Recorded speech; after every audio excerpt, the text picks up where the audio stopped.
السلام عليكم ورحمة الله وبركاته. إن الحمد لله نحمده ونستعينه ونستغفره ونعوذ بالله من شرور أنفسنا ومن سيئات أعمالنا. من يهدي الله فلا مضل له ومن يضلل فلا هادي له ونشهد أن لا إله إلا الله وحده لا شريك له ونشهد أن سيدنا ومولانا محمدا عبده ورسوله. أما بعد فأعوذ بالله من الشيطان الرجيم. بسم الله الرحمن الرحيم. إن تجتنبوا كبائر ما تنهون عنه نكفر عنكم سيئاتكم وندخلكم مدخلا كريما. وقال تعالى إن الله وملائكته يصلون على النبي يا أيها الذين آمنوا صلوا عليه وسلموا تسليما. اللهم صل على سيدنا مولانا محمد وعلى آل سيدنا مولانا محمد. اللهم صل على مولانا محمد وعلى آل سيدنا مولانا محمد. بلغنا بكماله كشف الدجى بجماله حسنت جميع خصاله. صلوا عليه وآله. আলহামদুলিল্লাহ, মহান আল্লাহ রাব্বুল আলামিনের মহান দরবারে শুকরিয়া আদায় করছি, যিনি আমাদেরকে সপ্তাহের সর্বশ্রেষ্ঠ দিন জুমাবারের দিনে সালাতুল জুমা আদায়ের লক্ষ্যে মসজিদে সমবেত হওয়ার তৌফিক দিয়েছেন। এই জন্য কালিমাতুশ শুকরিয়া আমরা করে নিই আলহামদুলিল্লাহ। আবারও লাখো কোটি দুরূদ এবং সালাম বর্ষিত হোক দয়ার নবী, মায়ার নবী, বিশ্ব নবী মুহাম্মদ রাসূলুল্লাহ সাল্লাল্লাহু আলাইহি ওয়াসাল্লামের পর আমরা সবাই পড়ি সাল্লাল্লাহু আলাইহি ওয়াসাল্লাম। মুহতারাম হাজিরিন, আজকে খুতবার আলোচনায় যে বিষয়টা বলার নিয়ত করেছি তা হলো ইসলামী শরিয়াত দৃষ্টিতে যেই কাজগুলোকে কবিরা গুনাহ হিসাবে উল্লেখ করা হয়েছে সেই কবিরা গুনাহ সম্পর্কে। আর এই কবিরা গুনাহ সম্পর্কে জানার আগে আমাদেরকে জানতে হবে গুনাহ বা পাপ, এই পাপ বা গুনাহ কাকে বলে। পাপ বা গুনাহ বলা হয় আল্লাহ সুবহানাহু ওয়া তাআলা যেই কাজ করতে করেছেন সেইটা না করা, আর যেগুলো আল্লাহ তাআলা করতে নিষেধ করেছেন সেগুলো করার নাম হলো পাপ। অর্থাৎ যখন আল্লাহর যে আদেশ সেই আদেশটা না মানা, আর যখন আল্লাহর যে নিষেধ, সেই নিষেধগুলোকে মানে করা। আল্লাহ যেটা বলেন সেটা না করা, আর আল্লাহ যেটা করতে নিষেধ করেন সেটা করা, এটার নামই হলো পাপ বা গুনাহ।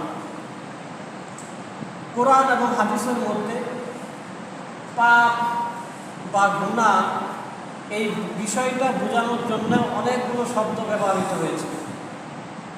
কখনো পাপ বা গুনাহকে মাসিয়া শব্দ বলা হয়েছে, কখনো বলা হয়েছে ইসিয়ান, কখনো পাপ বা গুনাহকে বলা হয়েছে জাম্বুন, কখনো বলা হয়েছে ইসমুন, কখনো পাপ বা গুনাহকে বলা হয়েছে খতিয়াতুন, কখনো পাপ বা গুনাহকে বলা হয়েছে সাইয়াতুন। অর্থাৎ কোরআন এবং হাদিসের ভাষায় পাপ বা গুনাহ বোঝানোর জন্য অনেকগুলো শব্দ ব্যবহার হয়েছে। কখনো এক বছর কিংবা বহু বছর শব্দের মাধ্যমেও পাপ বা গুনাহ বলা হয়েছে।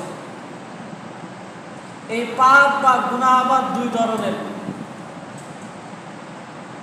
কিছু পাপ আছে বড়, কিছু গুনাহ খুব মারাত্মক, সেগুলোকে বলা হয় কবিরা গুনাহ। আরবিতে কাবির শব্দের অর্থ বড়, এই জন্য বড় বড় গুনাহগুলোকে কবিরা গুনাহ বলা হয়। আর যেগুলো ছোট গুনাহ সেগুলোকে বলা হয় সগীরা গুনাহ। ফিকহের কিতাবের মধ্যে আসছে যে কবিরা গুনাহ শাব্দিক অর্থটা এটা, পারিভাষিকভাবে কবিরা গুনাহ বলতে আমরা কোন গুনাহগুলোকে বুঝব বা কোন কাজ, যেই কাজগুলোকে ইসলামের শরীয়ত দৃষ্টিতে কবিরা গুনাহ হিসেবে সাব্যস্ত করা হবে। ফকিহগণ কিতাবের মধ্যে লিখেছেন, হিয়া মা কানা হারামান মাখদান শুরিয়াত আলাইহি উকুবাতুন মাখদাতান বিনাসসিন কাতিআন ফিদ দুনিয়া ওয়াল আখিরাহ। কবিরা গুনাহ ওই সমস্ত গুনাহগুলোকে বলা হয় যেগুলো হারাম কাজের মধ্যেই সীমাবদ্ধ এবং যেই কাজগুলো কারো দ্বারা হয়ে গেলে দুনিয়া এবং আখিরাতে তার জন্য শাস্তি সাব্যস্ত হয়ে যায়। অর্থাৎ এমন কাজগুলোকে কবিরা গুনাহ বলা হয় যেই কাজ করলে দুনিয়াতেও শাস্তির সম্মুখীন হতে হয়, আখিরাতেও শাস্তির সম্মুখীন হতে হবে। এছাড়া কেউ কেউ বলেছেন, ইন্নাহা মা ইয়াতারাত্তাবু আলাইহা হাদ্দুন আও তাওয়াদ্দা আলাইহা বিন্নার আবিল গদাবি আবিল লানাতি। অর্থাৎ ইসলামী শরিয়াত দৃষ্টিতে কবিরা গুনাহ ওই সমস্ত কাজ যেই কাজ করলে তার উপর ইসলামের দণ্ডবিধি তথা হদ তার উপর প্রয়োগ হয় এবং আল্লাহর পক্ষ থেকে তার জন্য লানত, আল্লাহ তার উপর রাগান্বিত হন এবং পরকালে তার জন্য জাহান্নাম। যেই সমস্ত গুনাহের ক্ষেত্রে এই কথাগুলো ইসলামী শরিয়ার মাধ্যমে বলা আছে সেগুলোকেই কবিরা গুনাহ বলা হয়। অর্থাৎ যেই কাজ করলে আল্লাহ রাগান্বিত হন, আখিরাতে শাস্তির কথা আছে, আল্লাহ অভিশাপ দেন, এই কাজগুলোই কবিরা গুনাহ। পক্ষান্তরে সগীরা গুনাহ বলা হয় কুল্লু যামবিন লাম ইখতাম বিলানাতিন আও গাদাবিন আও নারিন। সগীরা গুনাহ বলা হয় ওই সমস্ত কাজকে যেগুলো গুনাহ, তবে এই গুনাহের কারণে জাহান্নামের কথা নাই, জাহান্নামে যেতে হবে এমন না, বা আল্লাহ তার উপর রাগান্বিত হন এমন না, তবে এটা এক ধরনের গুনাহ। ছোটোখাটো গুনাহ যেগুলো, ধরেন কেউ কাউকে দাওয়াত দিয়েছে, দাওয়াত দেওয়ার পরে এমনিতেই দাওয়াতের মধ্যে যায় নাই, কারণ মুসলমানের হক হলো একজন দাওয়াত দিলে তার দাওয়াতে শরীক হওয়া, তো এমনিতেই যায় নাই, তাহলে এটা এক ধরনের গুনাহ। কিন্তু এই গুনাহের কারণে মানে আল্লাহর অভিশাপও নাই, জাহান্নামে যেতে হবে না, কিন্তু এটাও এক ধরনের গুনাহ। এরকম আরও উদাহরণ আছে। হাঁচি দেওয়ার পরে বলতে হয় আলহামদুলিল্লাহ, এই আলহামদুলিল্লাহ কেউ শুনলে তার আবার বলতে হয় আরহামুকাল্লাহ, কিন্তু কেউ যদি আরহামুকাল্লাহ না পড়ে এটাও এক ধরনের গুনাহ, এই গুনাহের কারণে জাহান্নামে যেতে হয় না। এরকম ছোটোখাটো গুনাহগুলোকেই সগীরা গুনাহ বলা হয়।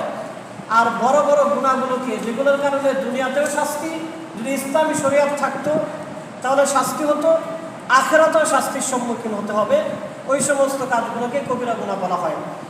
তবে বুদ্ধিমান ওই ব্যক্তি যারা কবিরা গুনাহ থেকেও বেঁচে থাকেন এবং সগীরা গুনাহ থেকেও বেঁচে থাকেন, কারণ দুইটাই ইসলামী শরীয়তের মাধ্যমে সাব্যস্ত হয়েছে, দুইটাই আল্লাহর বিধান, যেগুলো কবিরা এগুলো সগীরা।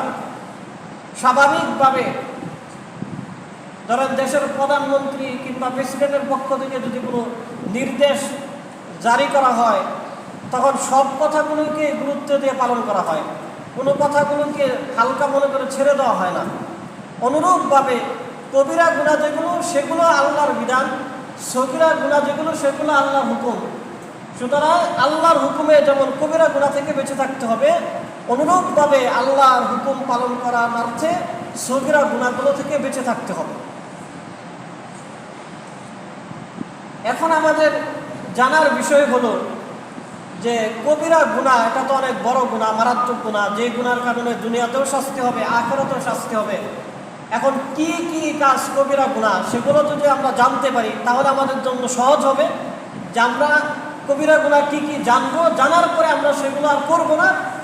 ফলশ্রুতিতে দুনিয়াতেও আমরা শাস্তি থেকে বেঁচে যাব, মরার পরে জাহান্নাম থেকে আমরা বাঁচতে পারবো। কিন্তু কুরআন এবং সুন্নাহয় সুনির্দিষ্টভাবে একদম সংখ্যা উল্লেখ করে করে কবিরা গুনাহ ওইভাবে বর্ণিত হয় নাই।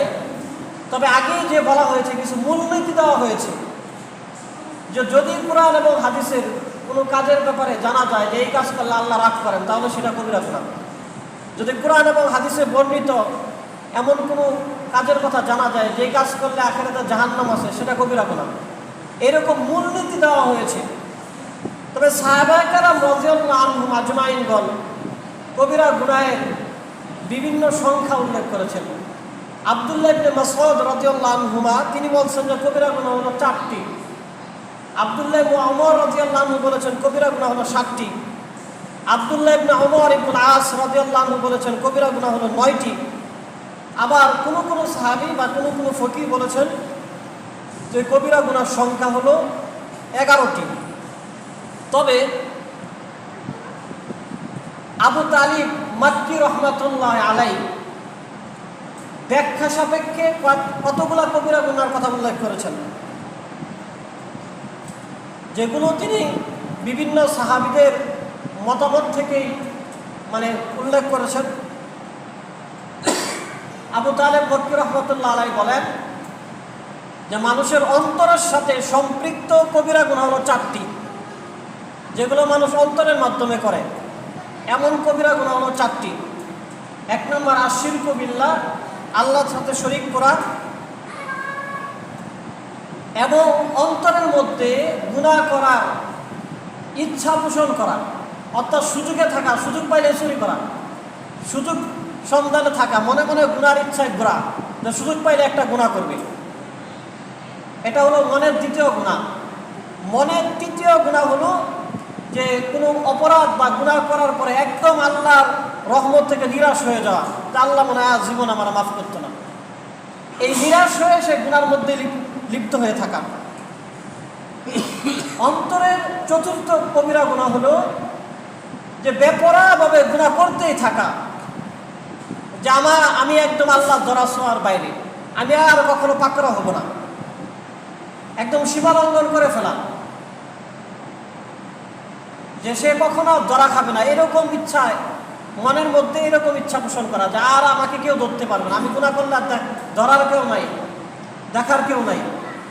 এই হলো অন্তরের 4টি কবিরা গুনাহ। এবং বলা হয়েছে মুখের মাধ্যমে 4টি কবিরা গুনাহ হয়। মুখের 4টা কবিরা গুনাহর মধ্যে একটা হলো মিথ্যা কথা বলা। দ্বিতীয় মুখের কবিরা গুনাহ হলো সতীসাধী সরলা নারীকে জিনার অপবাদ দেওয়া। মুখের তৃতীয় কবিরা গুনাহ হলো মিথ্যা কসম খাওয়া। আর মুখের মাধ্যমে চতুর্থ কবিরা গুনাহ হলো জাদুটোনা করা।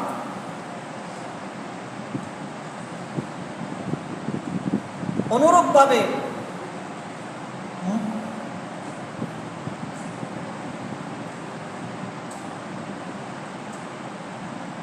লজ্জাস্থানের মাধ্যমে কবিরা গুনাহ হলো দুইটি, একটা হলো জিনা ব্যভিচার করা, আর একটা হলো সমকাম করা। এই দুইটা লজ্জাস্থানের কবিরা গুনাহ। হাতের মাধ্যমে কবিরা গুনাহ হলো দুইটি, হত্যা করা এবং চুরি করা। অনুরূপভাবে পায়ের মাধ্যমে কবিরা গুনাহ হলো একটি, সেটা হলো বিধর্মীদের সাথে যখন সম্মুখে যুদ্ধ হবে সে যুদ্ধ থেকে পলায়ন করা, এটা পায়ের কবিরা গুনাহ। আর সমস্ত শরীরের মাধ্যমে একটা কবিরা গুনাহ, সেটা হলো পিতামাতার অবাধ্য হওয়া।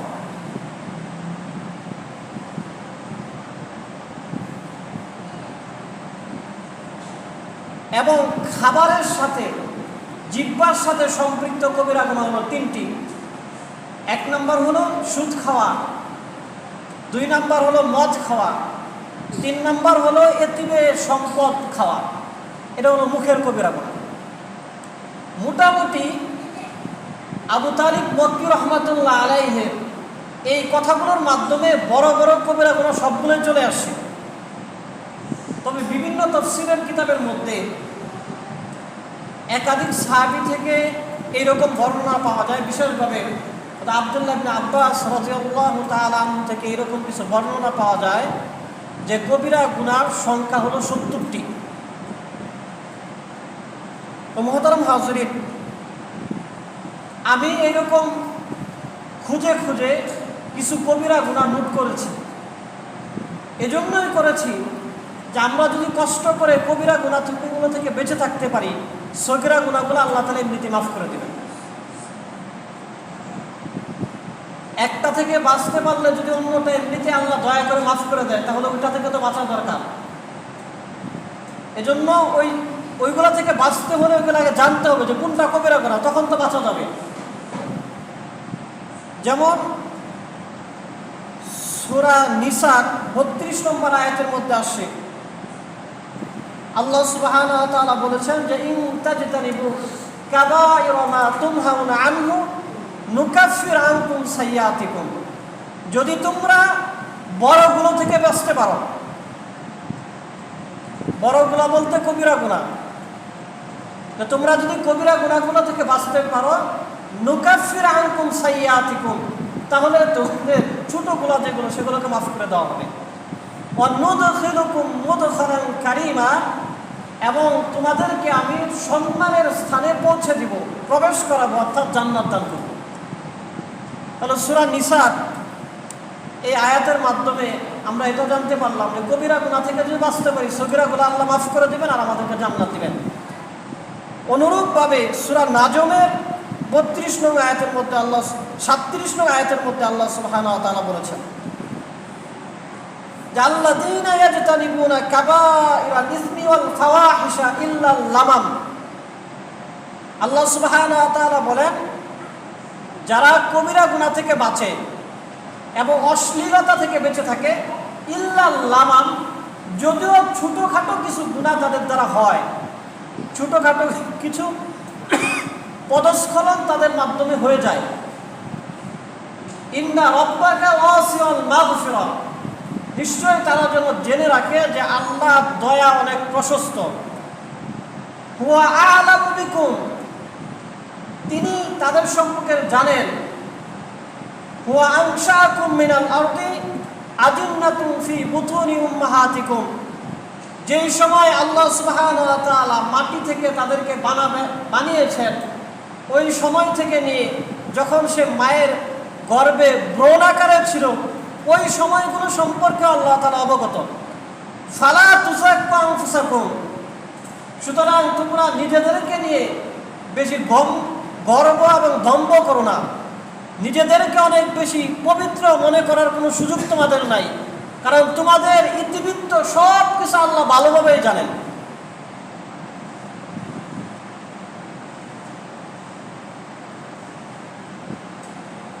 এবং আল্লাহ এটা জানেন যে তোমাদের মধ্যে প্রকৃত অর্থে কে আল্লাহকে অধিক ভয় পায়।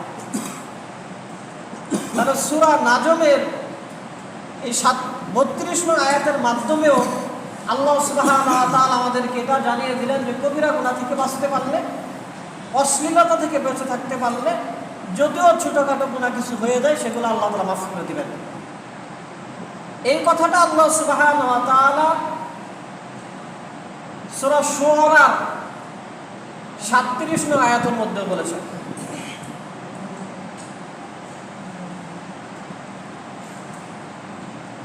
আল্লাযীনা ইয়াজতানিবুনা কাবায়িরা ওয়াল ফাওয়াহিশা, সেখানে আল্লাহ তাআলা বলেছেন যারা অশ্লীলতা এবং কবিরা গুনাহগুলো থেকে বেঁচে থাকে তাদের জন্য আখিরাতে আল্লাহর পক্ষ থেকে ক্ষমার ব্যবস্থা রয়েছে। কুরআনুল কারীমের এই 3টি আয়াত আমাদেরকে অনেক বেশি উদ্বুদ্ধ করে, আগ্রহী করে তোলে যে কবিরা গুনাহ থেকে বেঁচে থাকতে। যেহেতু কবিরা গুনাহ থেকে বেঁচে থাকলেই আল্লাহ জান্নাত দান করবেন, সগীরাগুলো আল্লাহ তাআলা মাফ করে দিবেন। মুহতারাম হাজিরিন, সর্বপ্রথম আপনাদেরকে কবিরা গুনাহগুলো যেগুলো বলার জন্য আজকে নির্বাচন করেছি, সেই কবিরা গুনাহগুলোর কথা নবীজি সাল্লাল্লাহু আলাইহি ওয়াসাল্লাম একটি হাদিসের মধ্যে বলেছেন। এই হাদিসটি বুখারী মুসলিম শরীফ সহ হাদিসের অনেকগুলো কিতাবের মধ্যে আসছে। বর্ণনাকারী হযরত আবু হুরায়রা রাদিয়াল্লাহু তাআলা আনহু, তিনি বলেন যে নবীজি সাল্লাল্লাহু আলাইহি ওয়াসাল্লাম বলেছেন যে আনিন নবী সাল্লাল্লাহু আলাইহি ওয়াসাল্লাম ইজতানিবুস সাবআল মুবিকাত, নবীজি বলেছেন তোমরা ধ্বংসাত্মক 7টি বিষয় থেকে বেঁচে থাকবে।